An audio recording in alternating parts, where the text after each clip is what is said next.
పిత పుత్ర పవిత్ర ఆత్మనామమున ఆమేన్. ప్రియ స్నేహితులారా, మీ అందరికీ దేవుని యొక్క ఆశీస్సులను తెలియజేస్తూ మార్చి 13వ తారీఖు గురువారం ఈనాటి దివ్యబలి పూజ పట్టణాల ధ్యానాంశానికి మిమ్మల్ని అందరినీ కూడా ప్రేమతో ఆహ్వానిస్తూ ఉన్నాను. మొదటి పట్టణము ఎస్తేరు గ్రంథము 9వ అధ్యాయం 1వ వచనం మరియు 3వ వచనం నుండి 5వ వచనం వరకు, 12వ వచనం నుండి 14వ వచనం వరకు. సువార్త పట్టణం మత్తయి సువార్త 7వ అధ్యాయం 7వ వచనం నుండి 12వ వచనం వరకు. అడుగుడు మీకు వసగబడును, వెదకుడు మీకు దొరుకును, తట్టుడు మీకు తెరవబడును. ఏలైనా అడిగిన ప్రతి వానికి లభించును, వెదకిన ప్రతి వానికి దొరుకును, తట్టిన ప్రతి వానికి తెరవబడును. కుమారుడు రొట్టెని అడిగినా మీలో ఎవడైనా వానికి రాయినిచ్చునా, చేపను అడిగినా పామునిచ్చునా? మీరెంత చెడ్డవారైనను మీ పిల్లలకు మంచి బహుమానాలు ఇచ్చుట మీకు తెలియను కదా. పరలోకమందున్న మీ తండ్రి అడిగిన వానికి ఇంకెట్టి మంచి వస్తువులను ఇచ్చునో ఊహింపుడు. ఇతరులు మీకేమి చేయవలనని మీరు కోరుదురు, దానిని మీరు పరులకు చేయుడు. ఇది మోషే ధర్మశాస్త్రము ప్రవక్తల ప్రబోధం. ధ్యానాంశం: ఉపవాస ప్రార్థనా శక్తి. ఈనాటి పవిత్ర గ్రంథాల సారాంశం ఏమన్నా, ఉపవాస ప్రార్థనా శక్తి ద్వారా మనం రక్షింపబడతాం. మొదటి పట్టణంలో ఎస్తేరు ప్రార్థన గురించి వింటూ ఉన్నాం. ఆమె ప్రార్థన ఇజ్రాయేలీలను రక్షించింది. హామాను అను సైన్యాధిపతి ఇజ్రాయేలీలను నాశనం చేయుటకు పన్నాగం పన్ని రాజుచే మొర్దెకైని చంపించే ప్రణాళిక వేశాడు. దీనిని గ్రహించిన ఎస్తేరు ఉపవాసం నుండి తన ప్రజలను కాపాడుకొనుటకై ప్రార్థించింది. అప్పుడు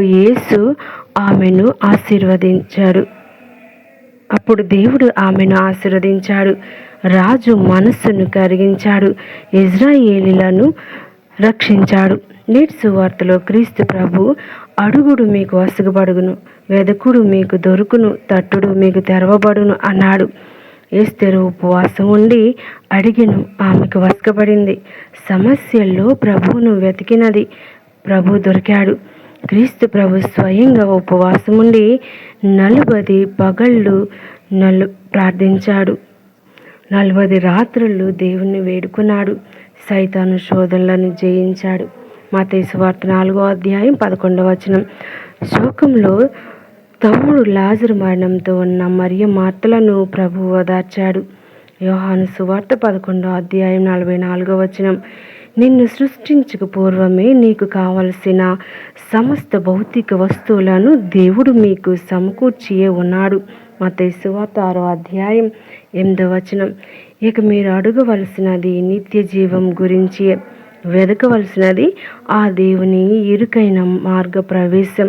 ఈ రెండు నీవు సాధించిన ఎడల నీవు తట్టగానే దేవుడు తన పరలోక రాజ్యపు తలుపులు తెరుస్తాడు. అందుకు మార్గం కూడా దేవుడు సూక్ష్మంగా స్పష్టంగా చెప్పాడు. ఇతరులు నీకు ఏం చేయాలని కోరుకుందువో వారికి అట్లని చేయమని దాని అర్థం. కావున మనం కూడా ఎస్తేరులాగా ఉపవసించి కన్నీటితో ప్రార్థించుదాం. మన సమస్యలను, కష్టాలను, ఇబ్బందులను ఆ ప్రభువు తొలగిస్తారు అని నమ్ముదాం. ప్రియ స్నేహితులారా, మరి ఏంటి ఈ గొప్ప విశేషం?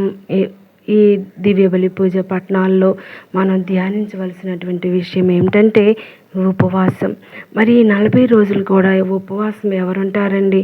ఆకలికి నేను తట్టుకోలేను, నాకేది చూసినా తినాలి అని అనిపిస్తున్న వారికి నేను ఇచ్చే సూచన ఏమిటంటే, ప్రభు యొక్క పాటలను, మరణాన్ని, శిలువ మరణాన్ని ధ్యానించండి.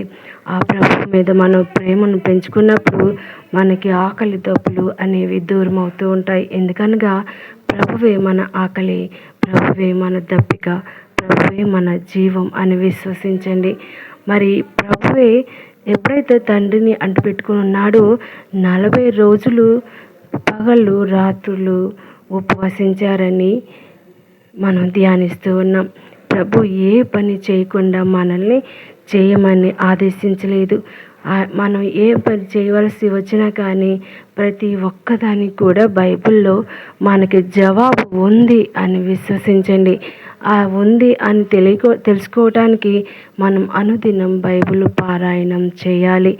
నేను అందువల్లనే మరి కొన్ని అధ్యాయాలు ప్రతిరోజు నేను రెండు అధ్యాయాలు సువార్త నుంచి ఆడియో రూపంలో పెడుతూ ఉన్నాను. దయచేసి మీరందరూ కూడా విని దేవుని యొక్క శక్తిని పొందాలని కోరుకుంటూ ఉన్నాను. పితా, పుత్ర, పవిత్ర ఆత్మ